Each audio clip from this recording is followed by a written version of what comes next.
वृषभ राशि वाले बंधुओं, आप सभी का बहुत बहुत स्वागत करते हैं शिवप्रिया भिंड यूट्यूब चैनल में। बंधुओं, आपका दुख देखकर आपके पितृ देवता भी अब रो पड़े हैं।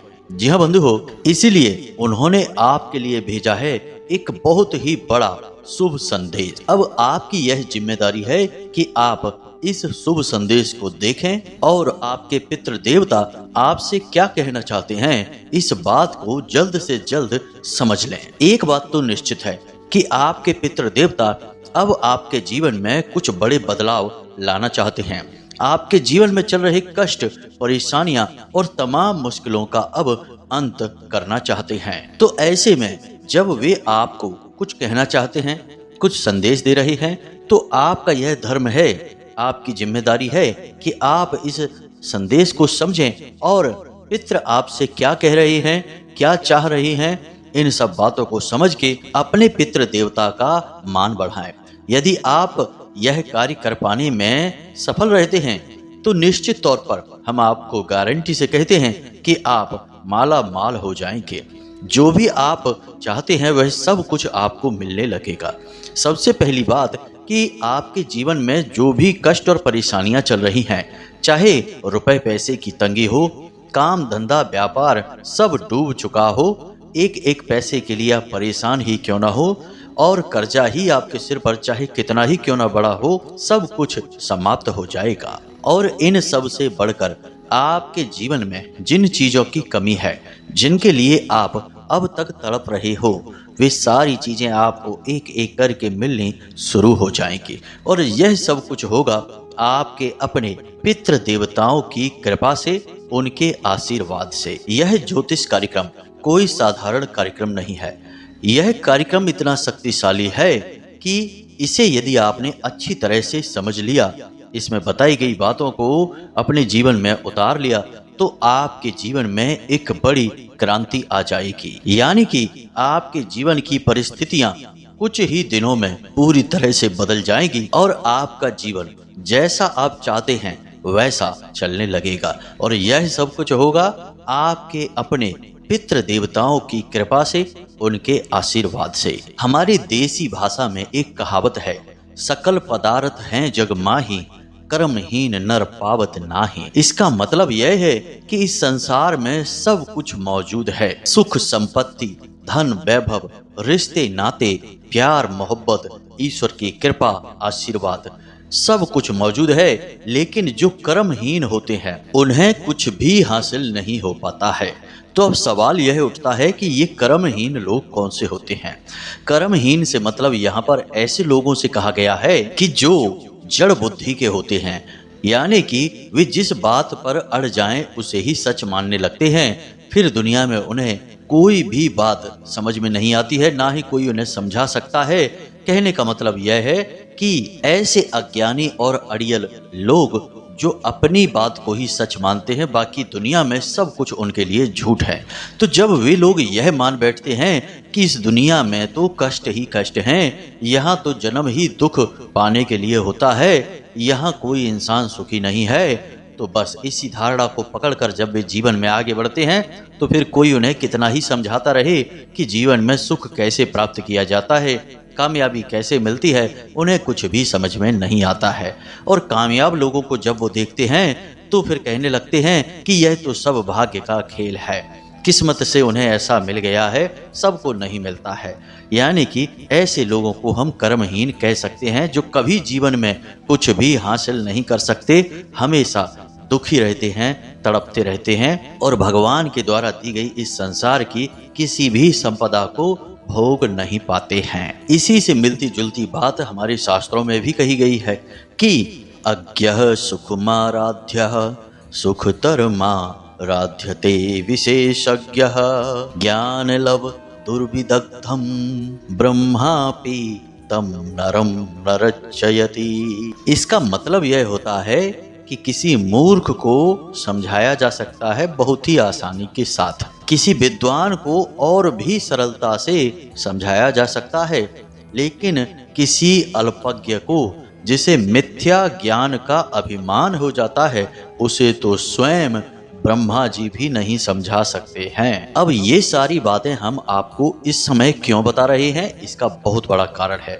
जब भी हम कोई विशेष ज्ञानवर्धक कार्यक्रम आपके लिए लेकर आते हैं तो बहुत सारे ऐसे लोग हैं जो प्रशंसा करते हैं और उन बातों को मानते हैं और अपने जीवन में उतारते हैं, उपायों को भी करते हैं और उनके जीवन में कई कष्ट कटने लगते हैं, उनका जीवन सुखी होने लगता है। लेकिन कुछ ऐसे अल्पज्ञ ज्ञान अभिमानी लोग होते हैं जिन्हें ये ज्ञान भरी बातें, शास्त्रोन्मुक्त ज्ञान फालतू बातें लगती हैं। फिर भले ही स्वयं वे चाहे कितना ही समय लोगों के साथ गप्पे हाँकने में, इसकी उसकी चुगली करने में या नकारात्मक वातावरण में बिता दें, वह सब सही है। लेकिन ज्ञान की बातें यदि कोई कर रहा है, जीवन को बदलने की बात कर रहा है, जीवन को सन्मार्ग पर लाने की बात कर रहा है, तो वह सब फालतू बातें हैं। तब ऐसे में बोलते हैं कि सीधे पॉइंट की बात बताइए। सब कुछ जल्दी जल्दी से हासिल कर लेना चाहते हैं तो तरस आता है ऐसे कुबुद्धि और अल्पज्ञानी लोगों की मानसिकताओं को जानकर। दुख भी होता है कि हम किन लोगों को सीख दे रहे हैं, किन लोगों को धर्म, ज्ञान, वैराग्य और भगवत मार्ग पर लाने की कोशिश कर रहे हैं। इन्हें तो सब कुछ शॉर्टकट में ही चाहिए, कामयाबी भी शॉर्टकट में ही चाहिए। लेकिन क्या यह संभव है? नहीं। सब कुछ धीरे धीरे होता है, समय तो लगता ही है। आज पौधा लगाएंगे तो कल ही फल नहीं देगा, समय लेगा। प्रकृति का नियम है कि समय लगता है। खैर, ये सारी बातें हम आपको इसलिए बता रहे हैं कि हम जो भी कुछ आपको बताते हैं वे सब कुछ शास्त्र प्रमाणित होती हैं। कुछ हमारे जीवन का व्यक्तिगत अनुभव भी होती हैं, क्योंकि सैकड़ों हजारों लोगों से हम हर वक्त संपर्क में रहते हैं और उनके जीवन की दशा और दिशा को अच्छी तरह से समझते हैं।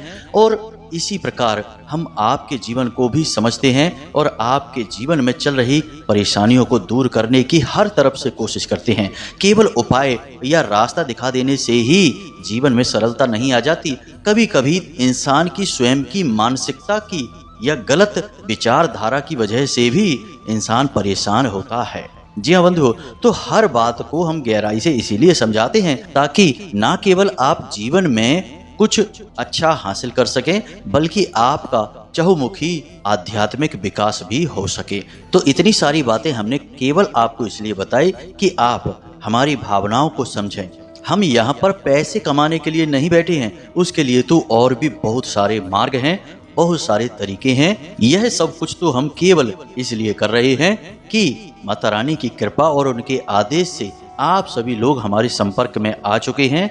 तो शायद यह माता रानी की ही इच्छा है कि आपके जीवन में हमारे माध्यम से किसी प्रकार से सकारात्मक बदलाव आए, आपके दुखों का नाश हो और आपके जीवन में सरलता आए।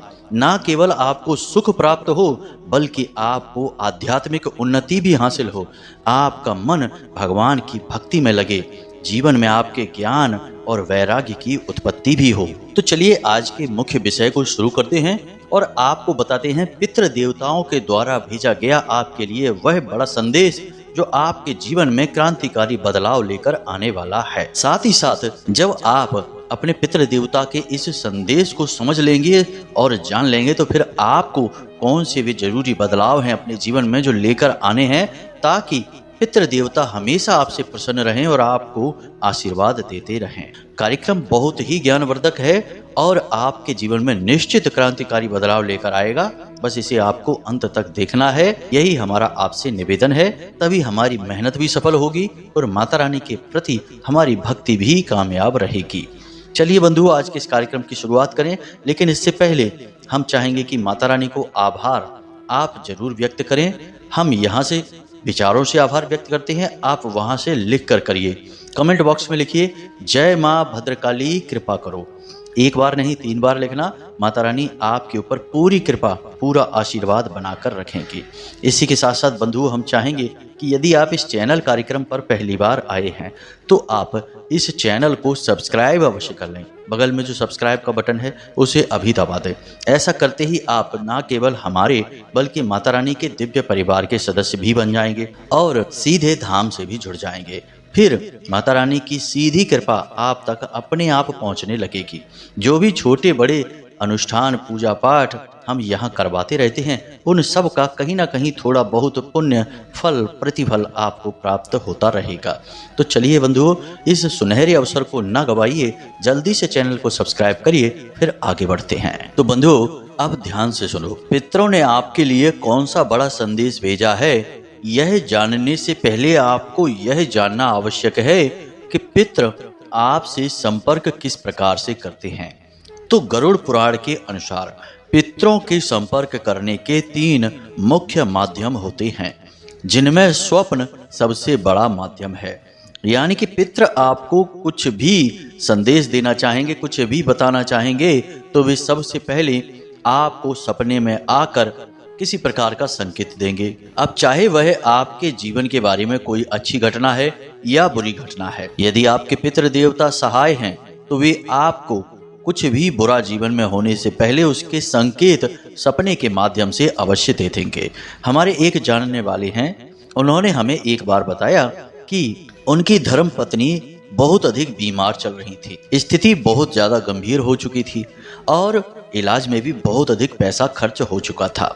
उनके बचने के बहुत ही कम चांस थे। डॉक्टर भी कह चुके थे कि बहुत अधिक कमजोरी आ चुकी है और छोटी छोटी कई समस्याएं उनके शरीर में थी, जैसे लीवर में और किडनी में तरह तरह की समस्याएं। तो कुल मिलाकर यह था कि निराशापूर्ण जीवन हो चुका था। तभी एक दिन सपने में उन्हें उनकी दादी यानी कि उनके पिताजी की माताश्री आई और उन्होंने उनके सिर पर हाथ फेरा और हाथ फेर कर कहा कि तुम्हें डरने की कोई आवश्यकता नहीं है, हम तुम्हारे साथ हैं और बहुत जल्दी तुम्हें इस परेशानी से मुक्ति प्राप्त हो जाएगी। अब यह संकेत शुभ संकेत है, क्योंकि पितृ देवता ने स्पष्ट तौर पर आकर सपने में बता दिया है कि वे मदद कर रहे हैं।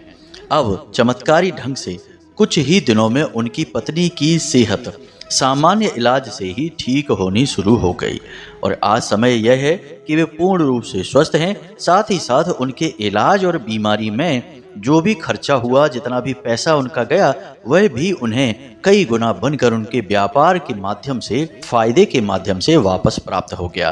तो कहने का मतलब यह है कि पितृ सपने में आकर संपर्क करते हैं, यह सबसे बड़ा संपर्क सूत्र होता है पितरों के लिए।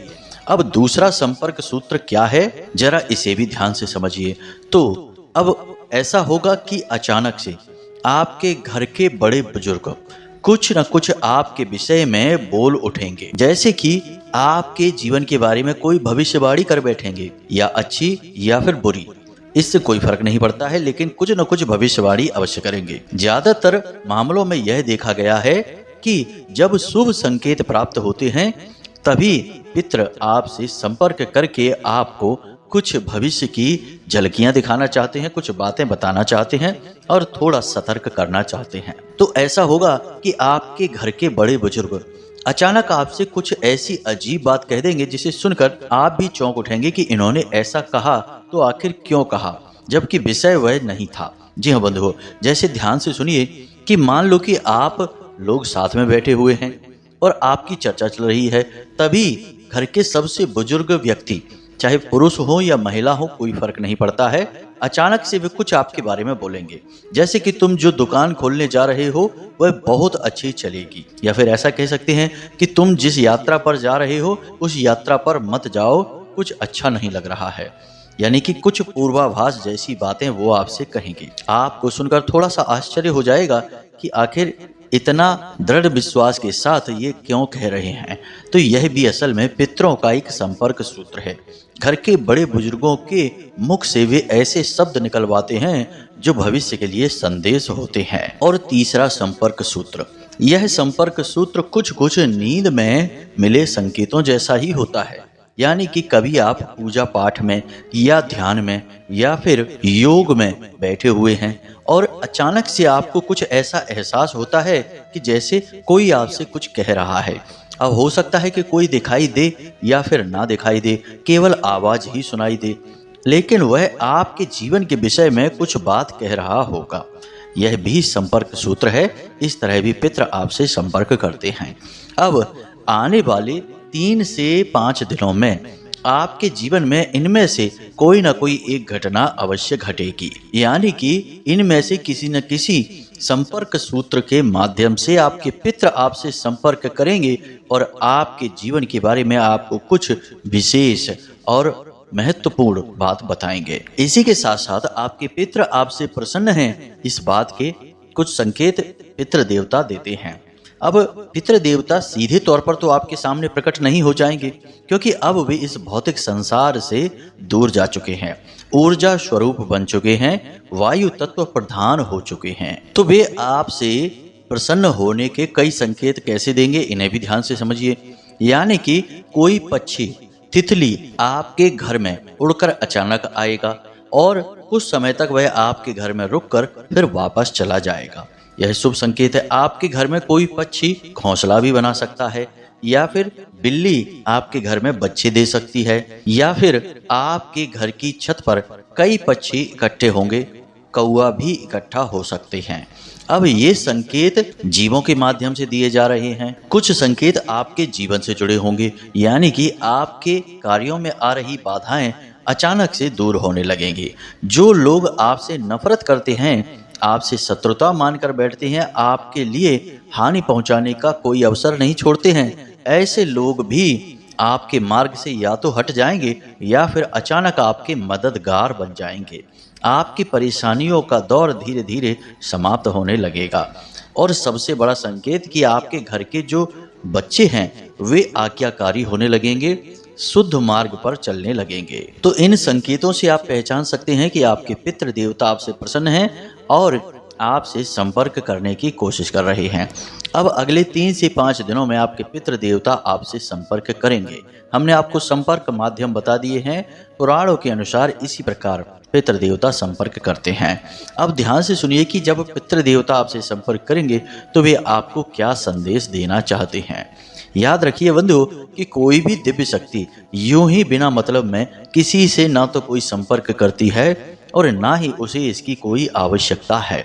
जब आपकी भक्ति, आपके प्रयास और आपकी मेहनत कठोर हो जाती है, मतलब कि ज्यादा प्रबल हो जाते हैं, तब दिव्य शक्तियां रीझती हैं। और जब दिव्य शक्तियां रीझती हैं तो वे आपसे संपर्क करती हैं। यही शास्त्रों का ज्ञान है। शास्त्र यही कहते हैं कि दिव्य शक्तियां रीझती हैं केवल और केवल आपके प्रयासों से। तो अब आपने पितृ देवताओं को प्रसन्न करने के लिए जो भी प्रयास किए हैं, छोटे बड़े प्रयास से कोई फर्क नहीं पड़ता है।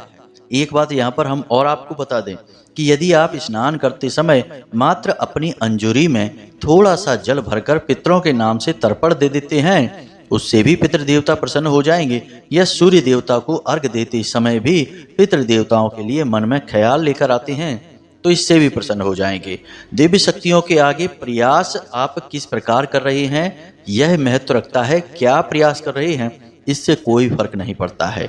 मतलब कहने का यह है कि आपका प्रयास करते समय भाव क्या है, आपकी भावनाएं कैसी हैं, आप किस प्रकार से उन्हें समर्पित कर रही हैं, इस बात का महत्व अधिक रहता है। तो जो आपने प्रयास किए हैं उन्हें प्रसन्न करने के लिए, या आप जो विचार कर रहे हैं उन्हें प्रसन्न करने के लिए, हम ऐसे काम करें, यह करें, वह करें, दीपक जलाएंगे या फिर ब्राह्मणों को भोजन कराएंगे, जो भी कुछ आपने विचार बनाए हैं और जो किए हैं, उन सब से आपके पितृ देवता आपसे प्रसन्न है। अब पितृ देवता बड़ी आसानी से प्रसन्न हो जाते हैं।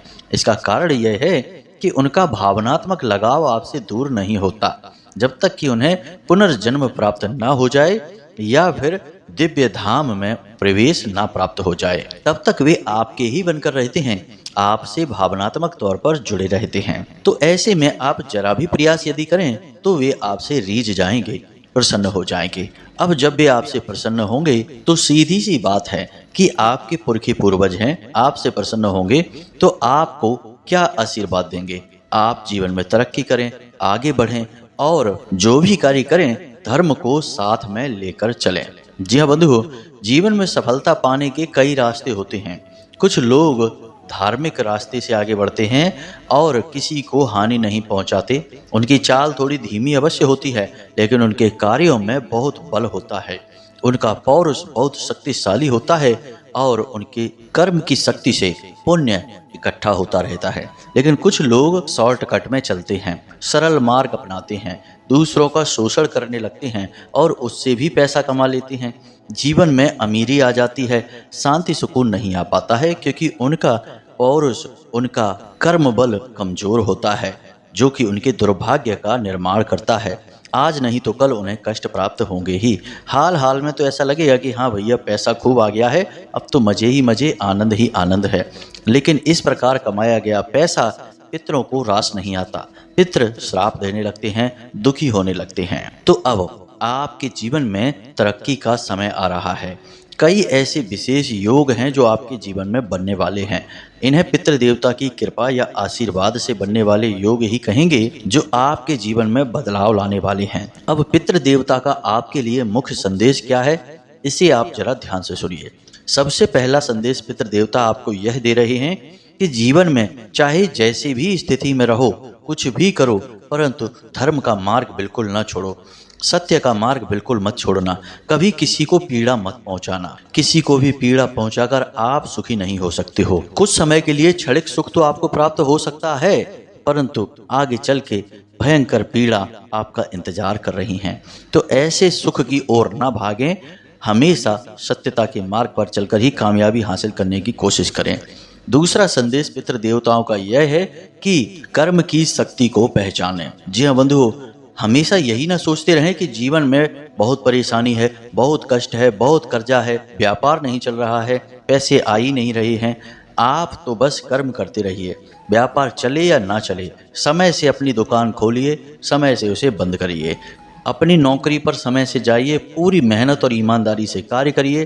फिर चाहे कोई उसका सम्मान करे या ना करे, आज नहीं तो कल आपकी अच्छाई की विजय हो ही जाएगी। याद रखना कि बुराई कितनी भी ताकतवर क्यों ना हो, लेकिन एक न एक दिन अच्छाई के सामने घुटने टेक ही देती है। और जिस दिन बुराई अच्छाई के सामने हारती है, फिर अच्छाई का और सच्चाई का जो फल प्राप्त होना शुरू होता है, वह जीवन भर जाता नहीं है। फिर जो अच्छा समय शुरू होता है, वह कभी बदलता नहीं है। तो अपने कर्म की शक्ति को पहचानें और हर काम समय पर करें, बिल्कुल भी आलस ना करें, किसी भी काम को बिल्कुल भी ना टालें। जो करना है सो करना है, बस उसे अपनी दिनचर्या बना लें। तीसरा संदेश जो कि सबसे महत्वपूर्ण है, इस संदेश के बिना सारे संदेश अधूरे हैं। तो जरा इसे ध्यान से सुन लें, असल में यही मुख्य संदेश है। अब बंधुओं जरा ध्यान से समझना, इंसान की हालत आज के समय में इतनी खराब क्यों है? मतलब कि जिसके पास धन दौलत, पैसा, रुपया, घर, गाड़ी, मकान सब है, वह भी दुखी। जिसके पास नहीं है वो तो दुखी है ही। इंसान की दुर्गति का असल में कारण स्वयं इंसान ही है। अब ऐसा क्यों है आप समझिए। एक पतंग है जो हवा में उड़ रही है। अब उस पतंग को ऐसा लगता है कि मेरी डोर इस इंसान ने पकड़ रखी है, इस वजह से यह मुझे आज़ाद नहीं कर रहा है और यह मेरी गुलामी है, और इसकी गुलामी से मुक्त होकर ही मुझे जीवन में सुख प्राप्त होगा। ऐसा विचार करके वह पतंग उस डोर को तोड़कर उड़ जाती है। अब आप समझिए कि उस पतंग का क्या नतीजा होगा। वह पतंग कुछ समय तक तो हवा में हिचकोले खाएगी, खूब आज़ादी का आनंद लेगी, लेकिन एक समय आएगा जब वह किसी न किसी झाड़ पर, किसी खंभे पर अटक जाएगी या फिर सीधे जमीन पर गिरेगी। और जब ऐसी स्थिति में वह पतंग फंसेगी तो उसका क्या हाल होगा? सिर्फ दुर्गति होगी, बुरा हाल होगा। इंसान का भी यही हाल है। भगवान की भक्ति, धर्म, भगवान से प्रेम और आस्था, यही वो डोर है जो इंसान को बांध कर रखती है, शांति और सुकून की धारा प्रवाहित करती है। लेकिन इंसान इतना मनमौजी है कि वह मनमानी करने से नहीं चूकता। तो भगवान की भक्ति को भी ढोंग, ढकोसला और पुराने जमाने की बातें बताकर मनमानी करने लगता है। जुआ, शराब, वेश्यावृत्ति, मांस भक्षण आदि गलत कार्य करने लगता है। फिर यही आज़ादी उसे भारी पड़ती है, क्योंकि एक बार जो डोर आपने तोड़ ली तो फिर आप थोड़ी समय के लिए मनमौजी तो हो गए, लेकिन बाद में दुखों के सागर में तो हिचकोले खाओगे ही। तो आपको अपनी डोर नहीं तोड़नी है। यही आपके पितृ देवता आपसे कहना चाहते हैं कि आपके जो आराध्य देव हैं, उनसे आपको हमेशा अपना भाव लगाकर रखना है। जिसकी भी आप पूरे भाव से पूजा करते हैं, चाहे भोले बाबा हों, चाहे हनुमान जी हो, चाहे प्रभु श्री राम हो, किसी की भी आप पूजा करते हैं, पूरी श्रद्धा भाव से उनकी पूजा पाठ अवश्य करिए, क्योंकि यह वो डोर है जो आपको बांध कर रखती है और आपके जीवन में शांति और सुकून लेकर आती है, जिसकी कि इस संसार में बहुत अधिक कमी हो चुकी है। अब आपको हम सबसे बड़ी बात बताते हैं कि भगवान से आप डोर कैसे बना सकते हैं। वैसे पूजा पाठ तो लगभग सभी करते हैं, लेकिन पूजा पाठ यदि आप संकल्प के साथ करें और महीने में या वर्ष में कुछ अनुष्ठान अवश्य करा लिया करें, तो उससे आप देवी देवताओं से और मजबूती से जुड़ जाते हैं। अनुष्ठान का मतलब यहाँ पर हम पैसा खर्चा करने की बात नहीं कर रहे हैं। आप कुछ इस प्रकार के अनुष्ठान कर सकते हैं, जैसे कि हनुमान जी का 11 दिन का 11 हनुमान चालीसा का अनुष्ठान। अब अनुष्ठान का मतलब होता है खुद से किया गया प्रयास, सरल भाषा में इसे हम यही कहेंगे। इसमें आपकी मेहनत लगेगी और दिव्य शक्तियां आपसे प्रभावित होंगी और आपसे आकर्षित होंगी। तो आप यह कर सकते हैं कि 11 दिनों तक, मंगलवार के दिन से शुरू करें यह काम, 11 दिनों तक लगातार 11 हनुमान चालीसा का पाठ करें और अंत में बजरंग बाण का पाठ करें। यह काम आप हनुमान जी के मंदिर में ही जाकर करें तो अति उत्तम रहेगा। पहले दिन जब आप यह कार्य करें तो संकल्प लेकर करें। हम आपको गारंटी के साथ कहते हैं कि बड़ी से बड़ी, भीषण से भीषण तकलीफ आपकी होगी वह भी दूर हो जाएगी। हनुमान जी की प्रचंड शक्ति सारी तकलीफों को एकदम मक्खन की तरह काट डालेगी। हमारा खुद का अनुभव है माँ भद्रकाली और माँ बगलामुखी के लिए। जी हाँ बंधुओं, हम माता रानी की साधना करते हैं और हमने कई बार ये चीजें अनुभव की हैं। जो बातें हमारे बस से, हमारे काबू से बाहर होती हैं, उन बातों को माता रानी तुरंत समाप्त कर देती हैं, हल कर देती हैं। इसी प्रकार आप भोले बाबा का भी कर सकते हैं कि 11 पंचाक्षरी माला का जाप 11 दिनों तक कर सकते हैं। इसी प्रकार आप माता भद्रकाली का या माँ बगलामुखी का, जिन भी देवी देवता के प्रति आपका भाव है, उनके लिए आप कोई अनुष्ठान महीने में, 2 महीने में, 3 महीने में एक विशेष अनुष्ठान अवश्य कर लिया करिए। शुभ घड़ी और मुहूर्त को देखकर अनुष्ठान प्रारंभ कर लीजिए। आप देवी देवताओं से बहुत मजबूती से जुड़ जाएंगे और याद रखना कि फिर आपको दिखेगा कि आपके जीवन में कष्ट आ रहा है, लेकिन वह कब चला जाएगा आपको पता भी नहीं चलेगा। दिव्य शक्तियां इतनी मजबूती से सहायता करती हैं कि आप सोच भी नहीं सकते हैं, बशर्ते कि आपको उनसे जुड़ना होगा। अब केवल रोज ओम जय जगदीश हरे आरती कर ली या फिर जय बजरंगबली, जय श्री राम बोल लिया, इतने से काम नहीं चलता। अनुष्ठान से भाव दिखता है, मेहनत दिखती है और उसी से दिव्य शक्तियां आकर्षित होती हैं। और जब एक बार देवी देवता आपसे जुड़ जाएंगे, यानी वे जुड़े तो आपसे हैं परंतु आपसे आकर्षित हो जाएंगे, आपके ऊपर उनकी विशेष कृपा, विशेष छाया हो जाएगी, तो पितृ देवता हर वक्त 24 घंटे आपके सहायक रहेंगे। याद रखना कि पितृ देवता आपके जीवन के और आपके घर के सबसे बड़े रक्षक हैं और सबसे पहले रक्षक हैं, लेकिन वे आपकी रक्षा तभी कर सकते हैं जब आप रक्षा करने के लिए उन्हें मजबूती प्रदान करेंगे, उन्हें ऊर्जावान बनाएंगे। इन कार्यों से वे ऊर्जावान होते हैं। अब जो बातें हमने आपको बताई, जो संकेत आपको बताए, वे अगले 3 से 5 दिनों में आपको मिलेंगे। इन संकेतों के बारे में क्या करना है हमने यह भी आपको बता दिया है। अब आपको ये संकेत मिले तो हमें कमेंट करके अवश्य बताना, हमें भी सुनने में बड़ी उत्सुकता रहेगी। हो सकता है कि कुछ लोगों को ये संकेत ना भी मिले, क्योंकि सब एक जैसे लोग नहीं होते। कुछ लोग गलत कार्य करके पितृ देवताओं को नाराज भी कर देते हैं, तो उन्हें कोई संकेत नहीं मिलेंगे। उन्हें तो बस सपने में सांप, भूत प्रेत और डरावनी चीजें ही दिखाई देती रहेंगी। सोने में बेचैनी रहेगी, प्रेम से नींद नहीं ले पाएंगे, बस यही उनके संकेत हैं। तो मित्रों, ये सारी बातें जो आपको बताई हैं हमने, इन्हें अपने जीवन में उतारिए और अपने जीवन को सरल बनाइए। वैसे तो सब कुछ हमने विस्तार से आपको बताया ही है, लेकिन यदि आपको फिर भी मन में कोई प्रश्न उठे तो आप कमेंट करके पूछें या डिस्क्रिप्शन में दिए गए व्हाट्सएप नंबर पर मैसेज करके भी पूछ सकते हैं। इसी के साथ साथ आज की इस वीडियो को विराम देते हैं। हमेशा हंसते रहिए, मुस्कुराते रहिए, सकारात्मक रहिए और माता रानी में, भगवान में अपनी आस्था और विश्वास बनाकर रखिए, क्योंकि आपका उद्धार यहीं से होना है, यानी कि माता रानी की कृपा और आदेश से ही। तो चलिए प्रेम से बोलिए, जय माई की, जय माँ भद्रकाली, जय पितृ देवता। माता रानी और पितृ देवता आपका कल्याण करेंगे। धन्यवाद।